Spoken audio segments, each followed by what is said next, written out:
One of the things that we don't talk about as much, or at least I don't, is varietals. Do all the varietals with different countries and everything, do they taste the same? It started to open up. It was fruity. It was lively. It was more like oaky coffee. Probably everybody's holy grail to an extent. It smells better than it tastes, unfortunately, is that we're going beyond the surface. We're going beyond what we think that we know this thing to be.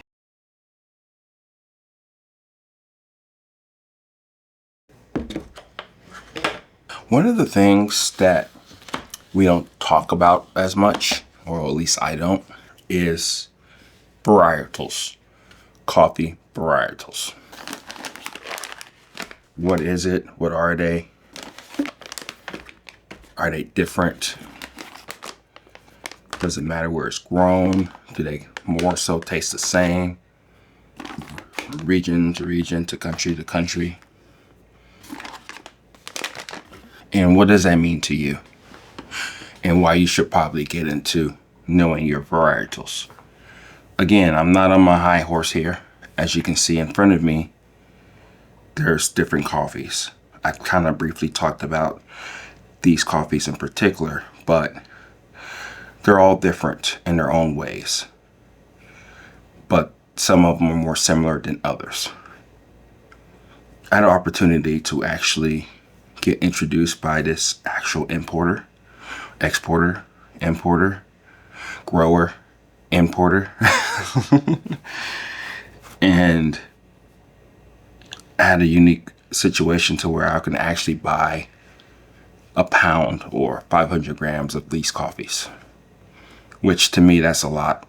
Even just by buying one bag, that you can analyze the coffees real easily with just this amount of coffee, you know? So I took it through its initial phase, one recipe, one brew recipe.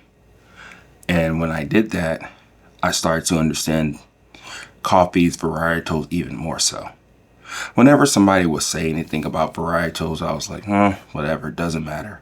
It doesn't really matter. It matters what I taste. In truth, yes, both of them are true. And that's one of the things that we have to remember when we're actually drinking coffee. It's like, do all the varietals with different countries and everything, do they taste the same? Those are some of the questions that we should start asking ourselves. For instance, when I embarked on this journey, I started with this coffee right here. And what they say that the varietal is Javanika, 100% Arabica. So they shorten for Java. I don't actually know what Java is or Javanika is. This is actually the first time I've actually heard about it, you know, but this is what they say it is. And I tasted it. It tasted like a typical Central South American coffee, one that didn't have too much fruit on it. It was chocolatey, somewhat nutty, very low acidic. And I was like, okay, that's a good way to kind of get into it, right? And then I went ahead and tasted strictly high grown coffee. And they didn't say what the actual varietal is, but we know that it's washed. Okay, so it's different than the other one. This one, same thing. Kind of tasted like a typical coffee, diner coffee. Nothing's wrong with that. Everybody likes what they like, right? And then as I kept going, I wanted to make sure that I was tasting the coffees for what they are, right? And then I went to the next one, something very familiar, but still different. Wash yellow Caturra, okay?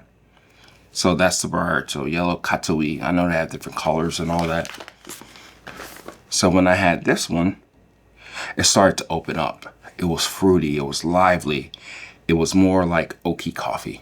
That's the way I look at it.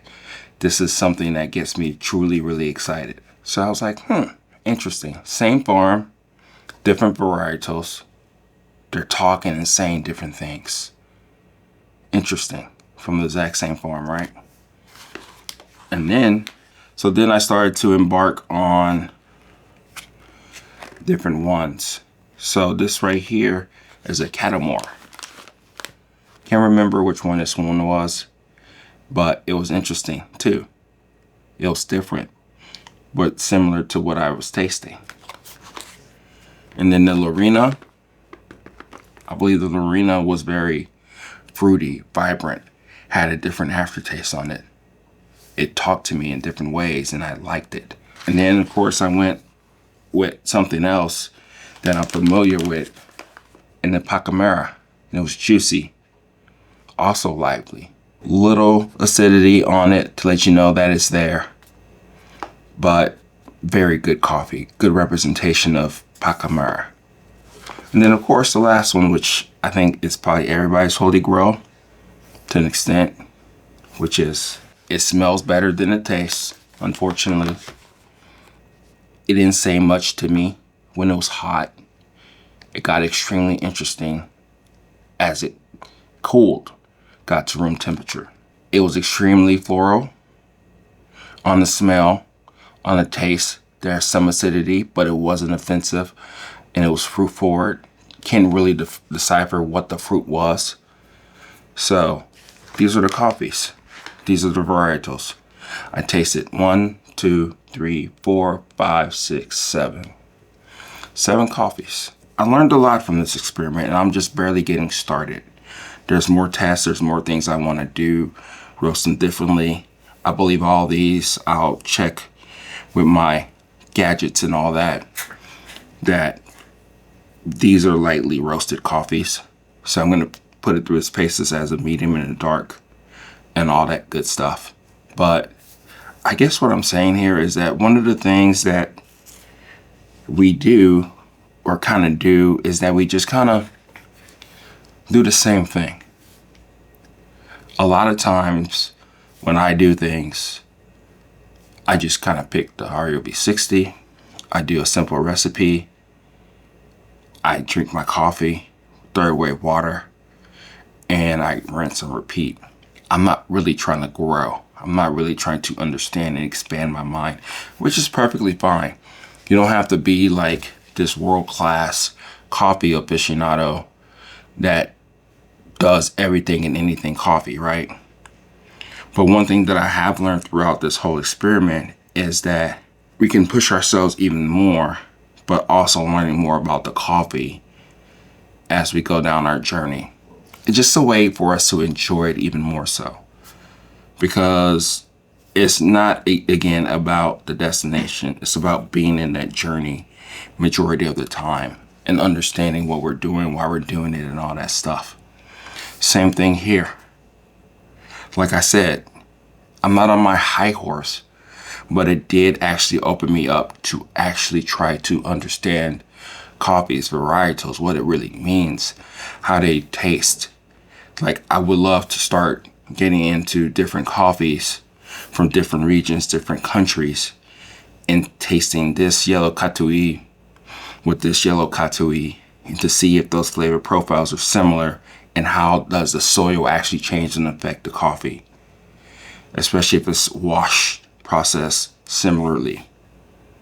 See if there's like a correlation there. Those are some of the things that we can do to truly understand our thing that we like a lot. Again, this is not necessary. This is more so for you. All the things that I'm doing is for me, but also for you, but also giving you a reason to explore more than what we're used to doing each and every time that we drink our coffee. Because like you and me, we all go through our ruts. We all go through the things that we, don't like about things. And as we do that and understand that these are just different things that we can do to understand the things that we're trying to do, it gets us in a place to really understand and not be as naive to situations, even though we do think we know so much about coffee, about brewing techniques, about what works for majority of the people, or at least more importantly, what works for us. So like I said, as I sit here and just kind of just drink these coffees, analyze them, drink 1 cup. From that 1 cup, I learned so much, and enough for me to like kind of just talk to you about it. And as we go through this whole process, hopefully I'll get a chance to talk to the person, the importer, whatever it's called. I can't remember the name of it soon. Is that it gives us that opportunity to understand things even more. Because for instance, I'll take it very simple. When we think of an apple, we think of it as an apple, right? But in truth, that's a very lazy way to kind of think about things. It's an identifier, but that's just the core of what we're trying to do here. Really, what we're trying to do here is understand exactly what that particular apple is and how it's tasting to us. There's so many different apples in the world. There's Galas, there's Fiji, there's Granny Smith, there's Red Delicious, there's Opal. There's all these different types of apples out there that I haven't talked about or even know of, or something that they just made up. At its core, it does taste like an apple. Just like these right here, at their core, they taste like coffee. But in truth, when we start to like peel the layers and stay in it and kind of engage ourselves and really try to understand all the things that we're trying to do as it comes and relates to coffee or understanding things in general, is that we're going beyond the surface.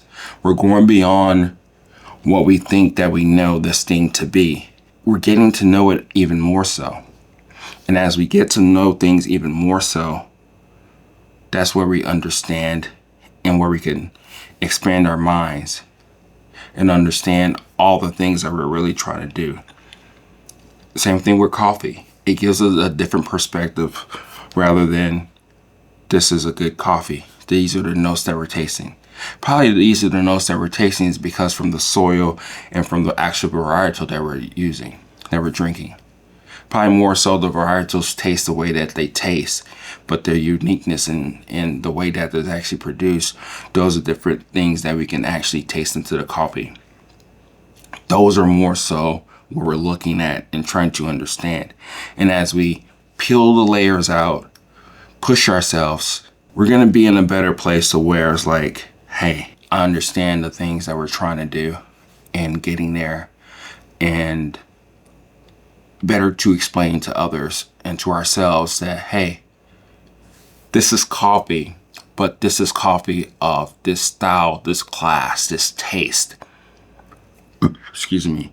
This soil, the way that the sun hits it, how long it takes to actually produce, and what that actually means to us when we drink that coffee. As an espresso, as a filter, it doesn't matter. But it gives us a better understanding of what we like and why we like it. So then when we go to the coffee shop or to pick our coffees either on the website or to that roastery's establishment or the store, we can pick up the bag, read the notes, see how high it's grown, and also check out the varietal. We start to pick up on things that we like about this particular varietal and seeing how it's different from region to region, from roaster to roaster. And then we're just expanding our minds. So let's open up ourselves even more so. I'm going to do that. And let's just go for a ride. So this is Oki at Everyday Beans. Just talking to you later. Bye.